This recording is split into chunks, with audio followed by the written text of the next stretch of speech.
Hello and welcome to another Ultra Confusion Google Hangout. I am your host, Charlie, and I'm joined once again by the prolific hunter himself, Zelius. Yo, what's up? What is going on? And of course, our longtime friend and also fellow cohort of Ultra Confusion, Jesse's here tonight. Nice to be back. Awesome. I'm super stoked. Like, seriously, you signed on. I was like, who the hell is that? It's great. I'm very happy. I to feel see you guys loved. here. All right, gentlemen. So, as usual, this is our Google Hangout every Thursday night at 8 p.m. Eastern Time and 7 whatever 7 Central Zelius time. I live in yeah, Central here in the something. United States. Yeah, I know it's hard to remember. yeah. Easter is what's really important here. Whatever. Okay. Anyways, so I was reading a very interesting article, and I wanted to bring up this topic. Okay. As many of you know, I have a very distasteful hatred over the fact that a lot of people blame video games as the source of violence and why children turn violent, where in fact it is the parents that are to blame, at least in my opinion. There was an article on pennyarcade.com, I think it was yesterday, maybe the day before, where Gabe came out and he basically voiced the exact same fear and feelings that I have. Now, he said, it's all good, scream and yell and shout about, the parents need to be better and I should call this child's parent because of the fact that this kid's playing a game that's way too mature for what they should be playing. Okay. But then he had an interesting thought, and I wanted to get your opinion, especially Jesse, since Jesse is here and he's also a teacher.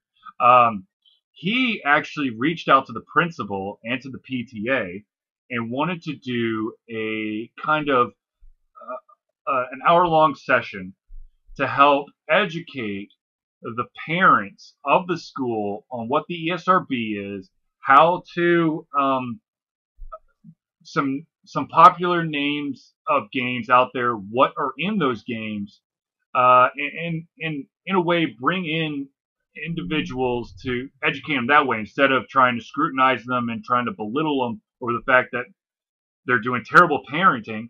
At the end of the day, the real issue is that the parents are ignorant about what their children are truly playing. So he basically says, what if I were to reach out to the school and to the PTA and set something up so that I can help educate these parents so they understand what their kids are playing? I would like to start off with Jesse. Where should I start, with problem one or problem two? Go. And excuse my voice, it was field day at my school today. I don't want to say it's all the parents' fault, because a lot of the people that do a lot of these violent things have mental issues, and in many cases the parents don't know how to properly handle the mental issues. They don't know necessarily how to, accept that the child has issues and how to get help for them.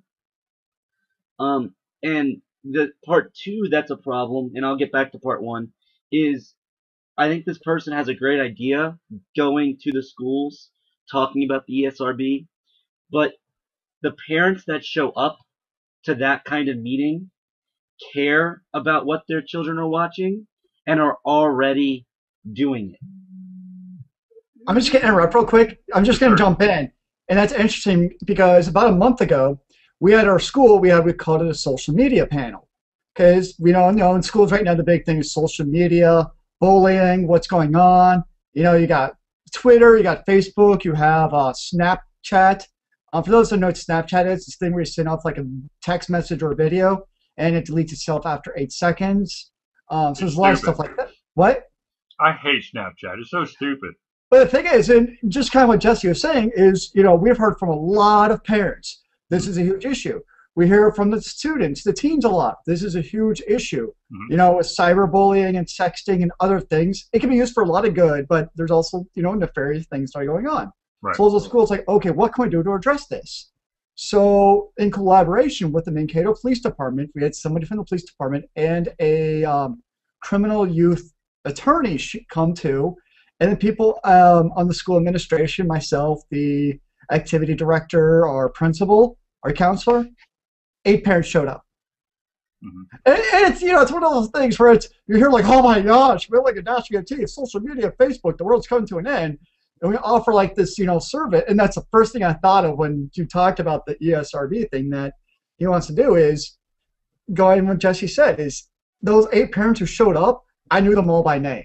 They're all the parents, and they already know what's going on. And it was, the parents who came, don't get me wrong, it was a great session. The parents who were there, they wanted to be there. They asked good questions. It was a great panel, but it's kind of tough when those parents who you really want to reach, how do you get them involved in Right. caring? That's the tough part. Yep. And, we seek answers. I don't know what the answer is. It's tough to reach those parents. We had a kid last year. He was a senior, and he was failing classes. And it was because he was playing way too many video games. And it was like, so we're to the parent like, okay, so why are you letting your kid play video games? Oh, I can't take the video game console away from the kid. They wouldn't like me. And it's like, and of course, that parent's going to blame video games for their kids failing. Well, no, it's because you wouldn't take away the video game console. And it's, sometimes trying to reach out and be like, okay, how can we help these kids? And yes, admittedly, video gaming, it's an easy gateway to, take up all your free time and play video games instead of studying during homework. But guess what? Those kids, if they're not playing video games, they're probably going to find somebody else to do besides playing homework anyways. Well, okay, so yes, I could see where you guys are coming from, and it's right. You're right.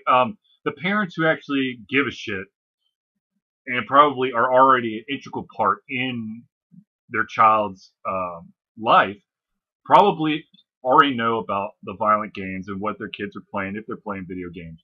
I mean, it still would be beneficial because they probably don't know the full extent of the ESRB or maybe a couple of the games that are kind of like on the fringe. But you're right. I mean, there's no way to 100% reach a parent who doesn't give a crap. If they don't give a crap, even if you give them, I mean, you could literally in a book give them all the answers in life or how to make your child the most amazing person ever. And if they're already in the mindset of, well, my kid could take care of himself, as long as the kid's playing and he likes me, everything's good, they're never going to open up that book. Yep. Oh crap! I had another thought here. But look, there's one thing I want to say, but at the same time, I know that I'm going to be opening up a can of worms that I know that Jesse would feel strongly about, and I'm sure that Zelis would as well. Because this, of course, 3D movies? Huh? 3D movies? um, basically, it basically goes back to taking an interest in your child's life, and the fact is that the power of the root of truth in any situation is now the student instead of the teacher. And so if the teacher goes, well, your kid's failing probably because he's playing too many video games, and the parent says, well, I don't want to take away his console because he won't like me. Mm-hmm. It's common. There's no response to that. Yeah. Like, okay, then. But I understand. There is, I mean, some people play video games as a form of escapism. To basically, maybe their life isn't exactly how they planned it to be, so they want to escape it to a world where they are a superhero, or they're just a stud at whatever they do, first-person shooter, MMO, whatever. Other people escape into movies, music, books. It's just with the interactivity piece of video games, sometimes the addiction's a little bit easier to catch. And I'll fully admit it. I mean, I'm a gamer and I review games, and there are times where if I don't play a game, it's not a specific game, but if I don't play games in a certain amount of time, I start to stress because I'm like, I need to play something. Give me something. I'll play on my iPhone or on my PC. I mean, hell, if I've got like a long ass night, like yesterday, um, I didn't get home till really late, and I was literally stressing out because I was like, oh shit, I'm almost out of time. I need to, I want to play something, and literally, it's like, oh, it's um, I was planning to play NCAA football, but I had to wait for someone to hop on, and so I'm getting antsy. He's like, well, I don't know if I'm gonna be able to do it. I'm like, you gotta play, you've gotta sign on. I need to play. I need to play. So I can understand the addictiveness, but an integral part is for a parent would be to show the child moderation and you know uh, teach good values and know that you're. I mean, for me, when I was growing up, when I was doing my homework, I'll fully admit I was sort of a procrastinator, but at the same Sort of. time, huh? Nothing. So, but at the same time, the majority of the time when I did my homework, uh, I would put all my stuff on the back of my dad's car, and I would shoot baskets. I'd shoot basket for 5 minutes, run over, do like whatever, write something or do a math problem or a couple of them, and then go back and shoot baskets. So yes, a homework assignment that probably takes me 20 minutes would probably take me an hour and a half because the majority of the time I'm shooting hoops and they'll come back. But at the same time, extracurricular activity, endorphins, adrenaline probably helped me learn my stuff in a very interesting way. Hell, I memorized. I don't know them anymore, but I memorized like every single country in the world by just repeating them over and over and over while I shoot baskets. What would have what would have happened if you didn't do your homework? Oh, dude, I would have been deep shit. You were grounded like every other weekend for not doing your damn homework. Exactly. A lot of kids today aren't in deep shit if they don't do their homework. I know. And it really goes back that parents don't know how to deal with some of their kids' problems. And that when the kids are in the video games, they're calmer. Right. They're more focused. And when they're not, they're like, ah, running around the house. Well, the other thing is, if the parent gives the kid a hard time, the kid is going to give the parent lip or possibly throw a temper tantrum, and the parent's already stressed out because let's be honest, the economy sucks balls, and so you're working your ass off just to make ends meet, and so you need a little bit of relaxation when you get home. And if your kid's constantly going, my teacher made me do this and I don't know how to do it, and you're like, Sonny, here's your game controller, go play in the other room, we'll figure something out later. And then that it's a rinse and repeat cycle. And then when you go into your teacher parent conferences and your teacher's like, your son doesn't do any of the homework. Well, you must not be teaching my child right, because he should know the material because he comes to your class every single day. Usually late. He's still there. I'm sorry, Zeus, I cut you off. What were you going to say? I don't remember anymore. I was probably just giving you some shit about doing your homework or not doing it. I did my religion homework every night. Mm-hmm. By every night, I mean... In the form of what? Burning a cross? I never burned a cross. I only burned religion books. Oh, well, yeah, well. And they burn green, in case anybody's curious. It's because of the copper in the ink. I learned that one from science. Mm. See, we learned. Oh, God. Science experiments. I'm going to hell. As long as you're most Catholic school kids. Yes. Well, yes. You're either going to be like this insane. You're going to be like one of three things. You're going to be like this insane Catholic that sees nothing but sin everywhere. You're going to come out okay, or you're going to come out an atheist. That's it. Three choices: A, B, or C. That's your life right there. Boom. You're done. Okay. So thank you guys for discussing this.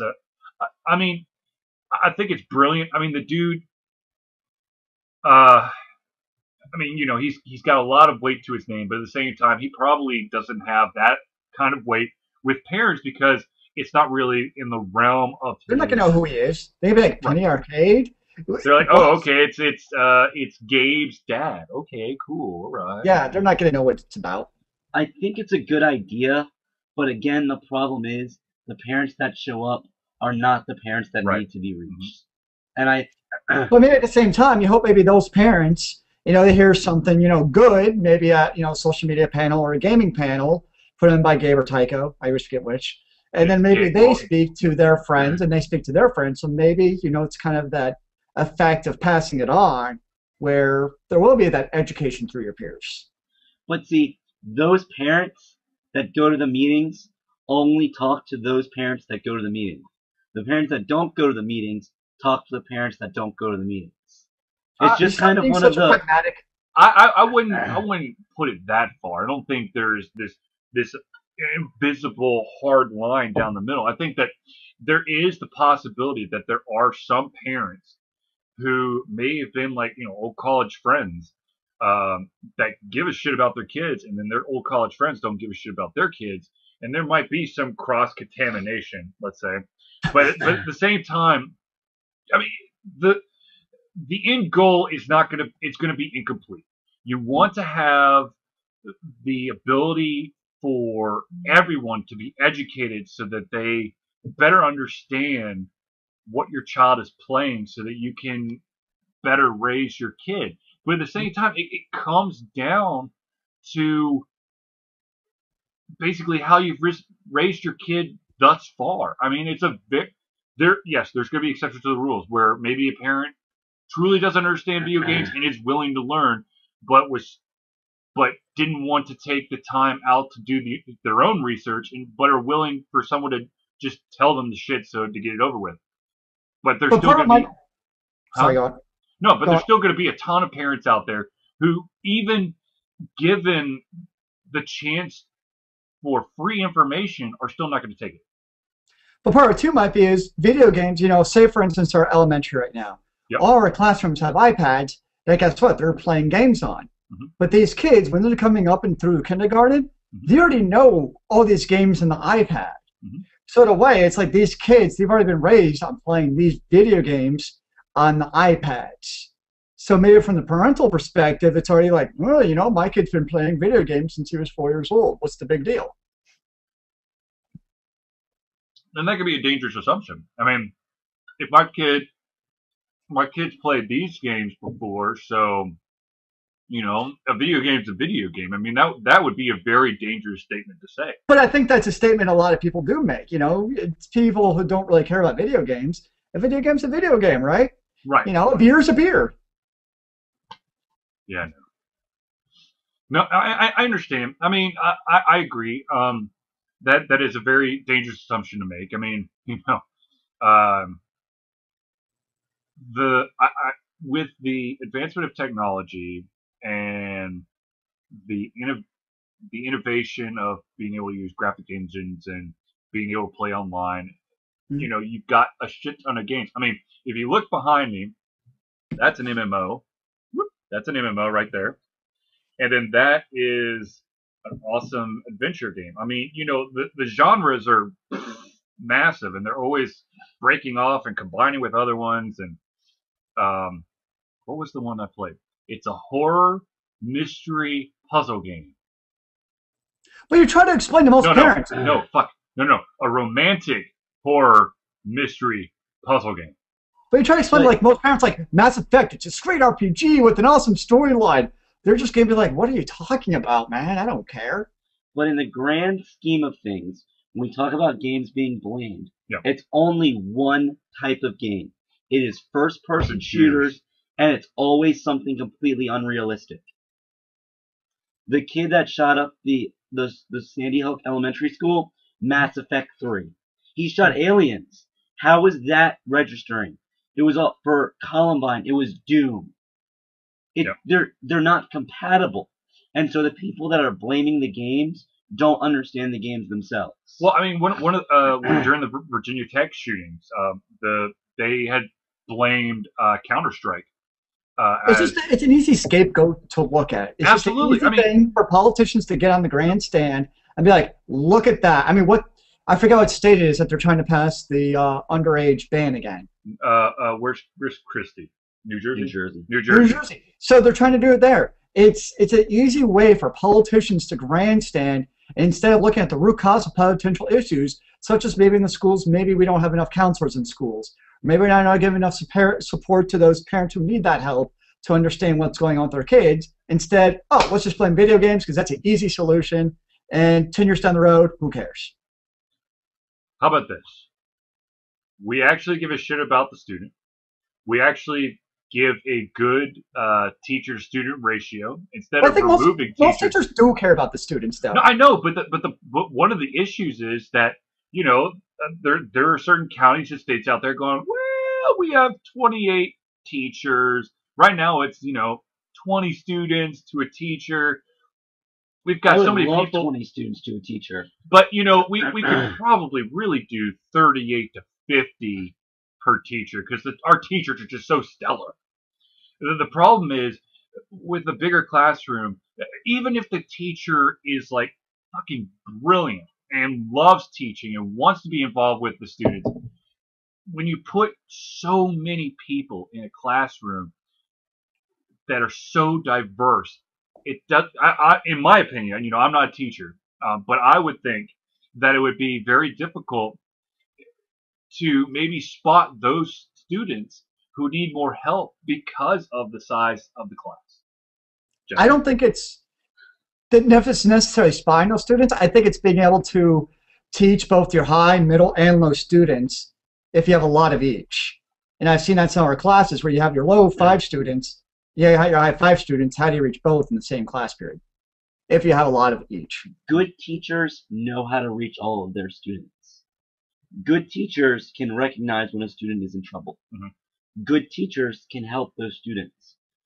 But good teachers cannot break the barrier if the student does not want to be helped.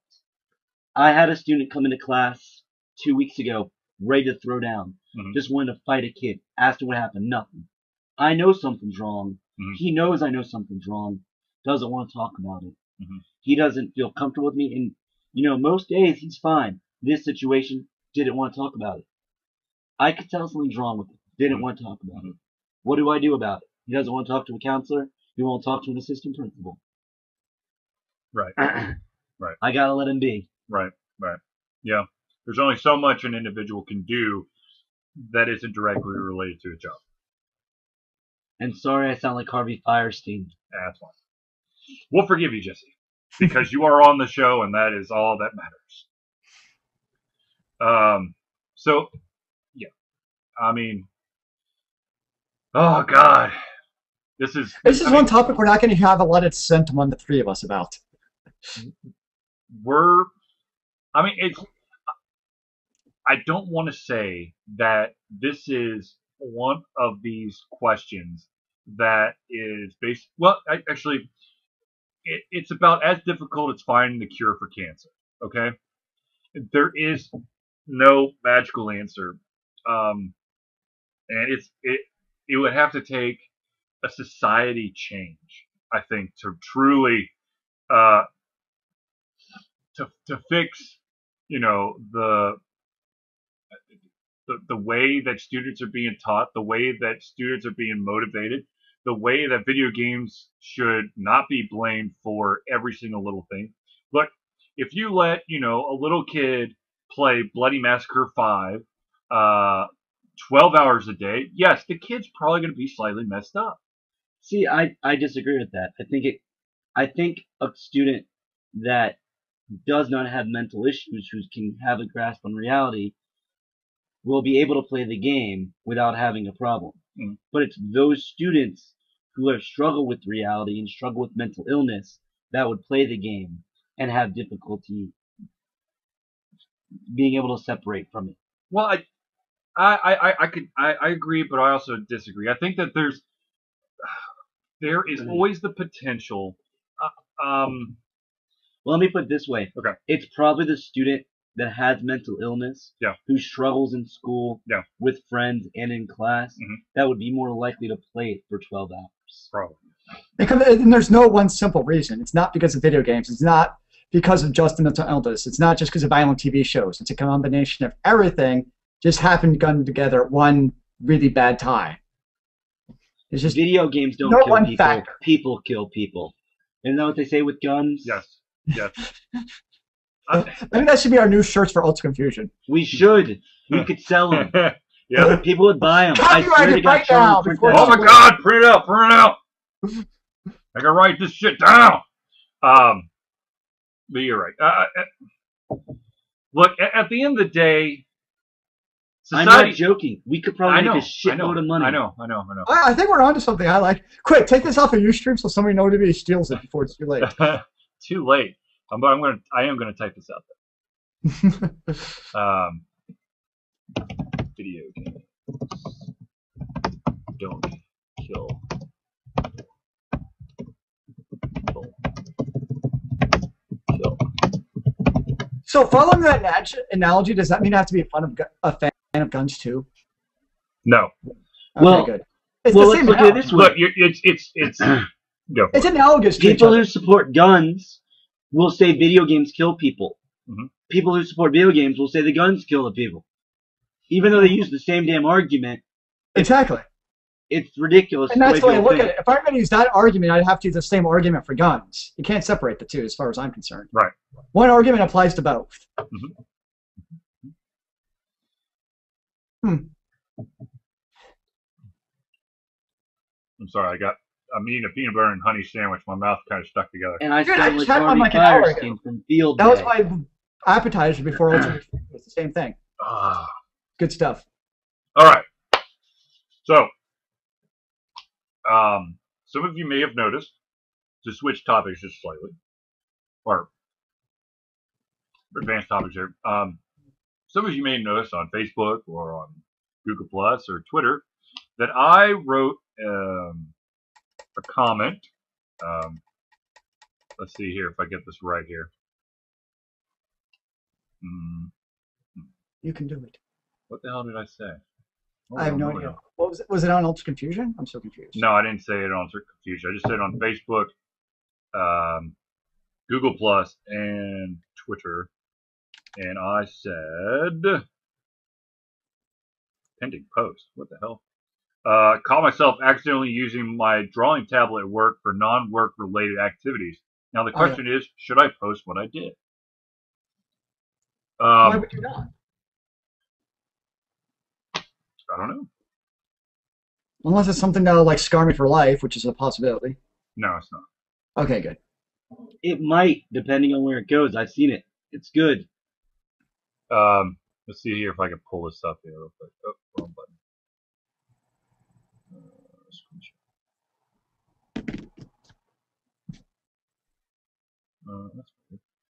weird. It's coming. Oh. I can feel it. Hold on.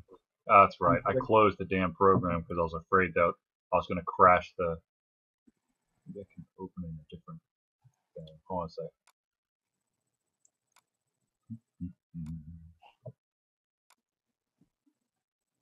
Open with. Let's see if I can open it in Microsoft Paint. Oh dear Jesus. What does he have? Anything? You're so silly. I know. Okay, I'm going to try to screen share this. If you can't read it, tell me, and I'll try to see if I can blow it up. Whoa! Oh my gosh. Can you blow it up a little? Yeah, I'll say. Because it's only like a third of the screen right now, just because of how it. Okay. That's good. Okay, there's the top three, and then tell me when to rotate down.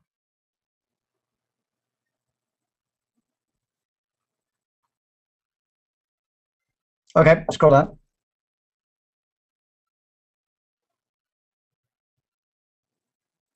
Very nice. Okay, you know what this reminds me of? Like off the forefront? Zork.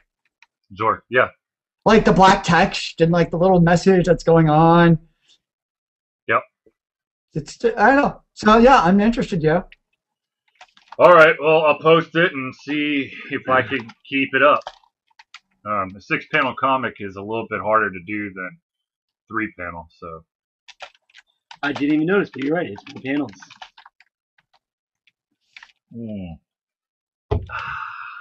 My secret elixir. Mountain Dew mixed with Code Red. That sounds like a heart attack in the making. Oh, it's delicious. All right, so oh my god, I forgot to write the review today. Okay, so Dude, there what is you a get? review of Lollipop Chainsaw that's going to go up sometime in the near future. Right on. For those who are wondering when I was going to write that review. I've been keeping myself awake at night wondering that same question. Mm-hmm. Uh, and now I have to decide what game next to play. Oh, well, of course, Torchlight 2. Still playing that. Poker Night 2. Game Dev Tycoon. And I'll be writing a shit ton of reviews apparently very soon. Zelius, what you been playing? Final Fantasy 13, I've still been playing that. I was just playing a quite difficult battle before I came over to the podcast. How's the tutorial going? It's never ending, apparently. I've come to discover. It's like the more you play, the more there's more. This game has a 35-hour tutorial. Holy shit. Okay, two issues I see with the game. Okay. One is, sometimes you play a video game and like you stop playing for a couple weeks and it's like, I'll just come back to it. This is like one of those games where you stop playing for like 2 days, you're gonna forget everything you learned. You'll be like, shit, I don't remember what I'm doing in the game. So that I can see that being very frustrating. Like unless you play consistently with all of like the nuances that are coming to the game, because sometimes they do a tutorial, I'm like, I don't know what I just learned. Have like a practice arena or something, damn it. The second thing is playability. I have to wonder about the playability of this game. Say you play all the way through, right? And you're doing all this crazy, wicked stuff. Are you really going to want to start over with being able to just do basic attacks for like 10 hours and thinking it's like, your next part of the tutorial where you can unlock more stuff? So that'd be my two things. And I'm enjoying the game so far. Like, I'm liking it. It's like, okay, the storyline, yes, it's a linear dungeon game. Like, can't really go anywhere except for forward. That's it. But so far, I'm enjoying the game. We'll see how it goes. But those are kind of my two things where I'm like, I'm not sure that's going to work out. Especially knowing myself, because I have a habit of taking like a week or two off from a game and coming back to it later. Yep. But this game can be very difficult on doing that with. All right, Jesse, what have you been playing? In my limited time, I finally started and finished Mass Effect 3. Excuse me, I feel terrible tonight. I understand why people were pissed off at the end. I just started Dead Space 3. But the game that I've been playing a lot of, and I need to write a review, hopefully we'll go up this weekend, is Run Zombie. The app for your phone that reads a story to you about a zombie apocalypse as you run, and then plays your music in between the story, and then every once in a while you get chased by zombies, so you have to run faster. So you're actually listening to this while you're running? As you run. Interesting. I love the idea. I bought Season 2, which came with Season 1. It came out April 16th. On April 15th, the company said, hey, we're having problems with our overdubbing for Season 2, but we're releasing it anyway. So, Season 2's got some issues. I gotta write a review so I can put all my thoughts out there. It's good. I like the story. It's a really cool idea, but there's lots and lots of some bugs. And I will write all those up this weekend, hopefully. But you'd have to be a runner to actually care about this. Yeah, you gotta be a runner. You gotta actually want to spend at least a couple miles. No, not for me. Maybe I can like put it like in the wheel of my car or something. Maybe. But you probably have to go really slow. Hey, I live in Mankato. I can do that and be fine. I won't get run off the road here. I feel like normal going slow. Yeah. Different type of driving. Speaking of cars, someone rear-ended me on Tuesday. What? No. So, was it Tuesday or was it Wednesday? No, Tuesday. Tuesday. Is that right? What's today? Thursday? Probably Thursday. I lose track. Which means tomorrow's Friday. So I hear. Yeah, hold on. No, it had to be Tuesday, right? Yeah. Oh, yeah. Okay. Yeah, I was rear-ended Tuesday morning. I brought my car to the shop Wednesday morning. How bad was it? It looked like a pretty decent-sized dent on like the back part of my car, and they're like, "Oh, we'll probably have to pop out a little bit of the door, and then replace the hinge. You should be fine." And I got a call this morning saying they have to replace the entire bottom door piece Ooh, for that's the element. touchy. So it's good. It's going to be a little bit longer. But their insurance should be paying for that, right? Well, I've got to pay for it, and then their insurance is going to pay me back. Right. But yeah, so you won't have to pay for it in the end. Yeah, exactly. Right on. So I'm without. I'm borrowing my sister's car for a bit. You don't get a rental, like a free rental through your insurance? Nope, my insurance does not include a rental, which I found out when I filed the claim. Like, oh, by the way, you can't get a rental. I'm like, okay, That's a problem. yeah, it's a terrible problem. Oh, poor Charlie. Okay, so question for you, Zelius. Um, let's say that your favorite MMO that you put so much time and effort into, you so much money into, disappeared one day. Would you be totally devastated? At first, yes. Like, yeah, well, it depends too. Like, are we talking like I wake up one day and like the zombie apocalypse hit like the game and like it no longer exists? Or are we talking about like we have like months of warning? No, you're playing a game. You're like hardcore into it. You're putting like 6 to 8 hours every single night, and then you go to sleep one night. You wake up in the morning, and all the servers have been turned off. Yeah, I'd be pretty pissed off. Hell, even as an MMO game player, if like the server is like crashed for like a 15 minutes and then people are flipping their shits, like freaking out, like the world's coming to an end. So yes, when you're that dedicated to like an MMO, and it becomes very much a dedication to be like a hardcore into MMO. Yeah, you definitely get like an attachment to that game. And if you're like all of a sudden severed from it, like cold turkey, you have to quit it. Yeah, that can be painful. It's like pulling a band-aid off your eyeball. Well, I bring this up because a couple of my coworkers were like, I don't understand this concept of if I was playing an MMO and they were just to like end it tomorrow, I mean, I wouldn't be broken up at all. Oh well, on to the next game. I'm like, that's not how the majority of people who sink in a shit ton of time into a game Well, another thing react. too that you also get into an MMO, if you're playing like when I'm saying this, I mean like hardcore, like you're playing like 20 hours a week. Is Right. it's not just the gameplay itself; it's also the social aspect. So you know, over the years, when I was doing it in both Rift and World of Warcraft, I made some pretty good friends in those games. Hmm. So that it wasn't just the gameplay itself; it's also that social connection to those people in my guild. Right. So that'd be the other part of it too, and that's we're interacting around an MMO. Hmm. So guess what? If all of a sudden the MMO boom is just shut off one day, well, that's probably also going to affect those friendships I've made also. So it's not just the gameplay itself; it's also that social dynamic. It's similar to a show that you really like ending. Yeah, that's true. It's like What's that? when Chuck ended, I miss Chuck. Right, but the thing is, you By the way, knew. the ending of Chuck was like, what the hell, really? Well, Anyway, the one difference is that you knew that there was True. an ending coming. I mean, true. one of the biggest issues, and it continuously comes up, is the MMO. Though I don't really consider it an MMO, I consider it basically an avatar-driven forum. Is Second Life, Yeah. where you sink real cash into this game, and you could buy virtual property.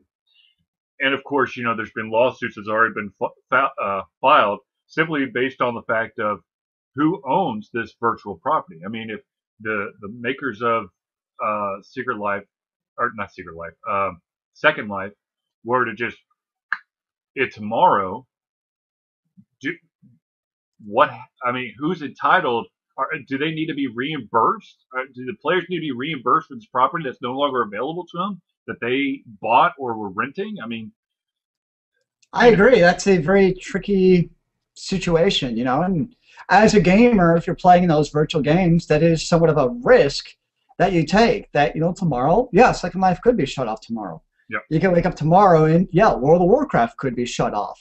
And really, I guess, is there really any legal obligation for those companies to keep those servers open for the gamers? Right. Well, I think if the way you go around it is if you are an MMO developer, whatever, you say, you tell everybody, we're going to turn it down. That basically lessens the amount of. I mean, there's still going to be people that are thoroughly pissed off. I mean, there's people out there who want. I can't even remember I think it's Sony Online.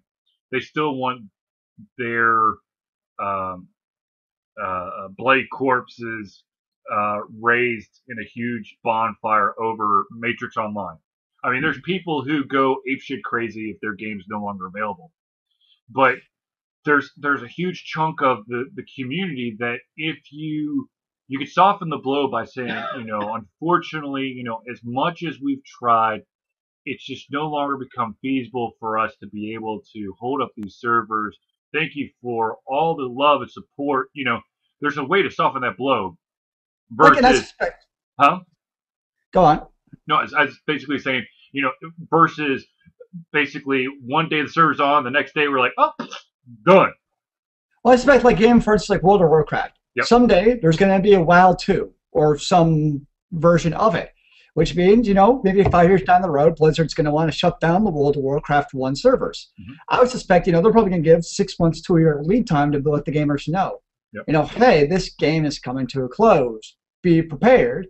And knowing, how Blizzard works, you'll probably also be like, something maybe on your character, it's going to carry over to World of Warcraft 2. Maybe get some special, like, avatar, some special pet or something. Mm-hmm. So there is some kind of like, okay, it's not the end of the world. So yes and no, and I think it's something most hardcore MMOers know, that someday it's going to come to an end.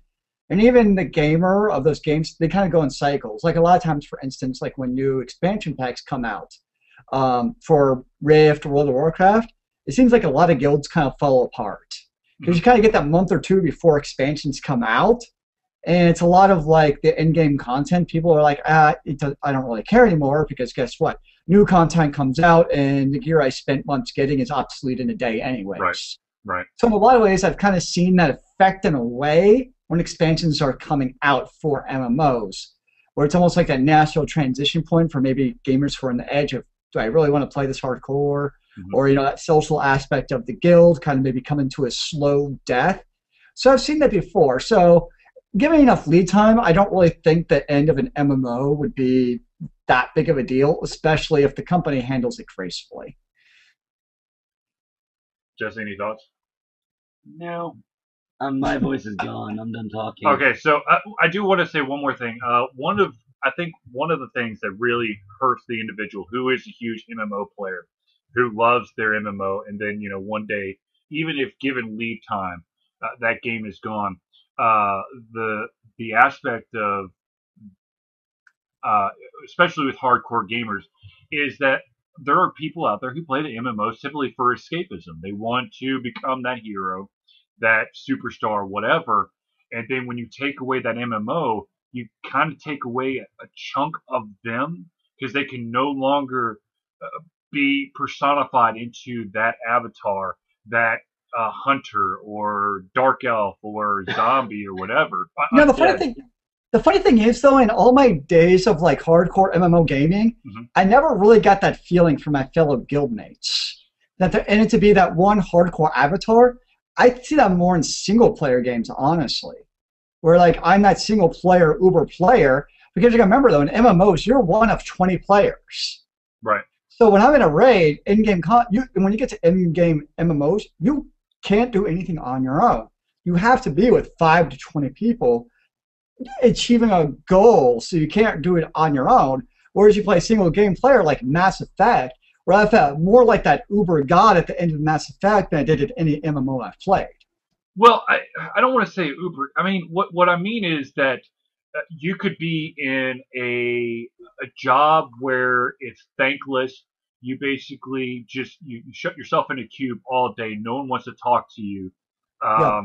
If you do the slightest thing wrong, you get bitched out, and then you get to go home, and you get to log on. You become Ursius the Great, the barbarian warrior in some MMO, and people want to adventure with you, want to compliment you on your mastery of the game, and I'm talking about individuals who, sometimes take it a little too far, and perhaps when they go to conventions, if they're willing to actually go into real life places, um, they dress up as that character. I mean, there are a ton of examples where people will not only play the MMO, but they'll try, and some people succeed greatly, which I'm really jealous of. They try to replicate what their character's wearing in game in reality, so that when they go there, people are like, "Oh shit, I know who you are because of what you're wearing." The last thing I will say about that, as far as like when the MMO closes and maybe you're going to go to a new one, Mhm. I've also seen a lot of guilds where they're going to go from game to game. For instance, when I was in Rift, the guild I was with, they all came from Aeon. Mhm.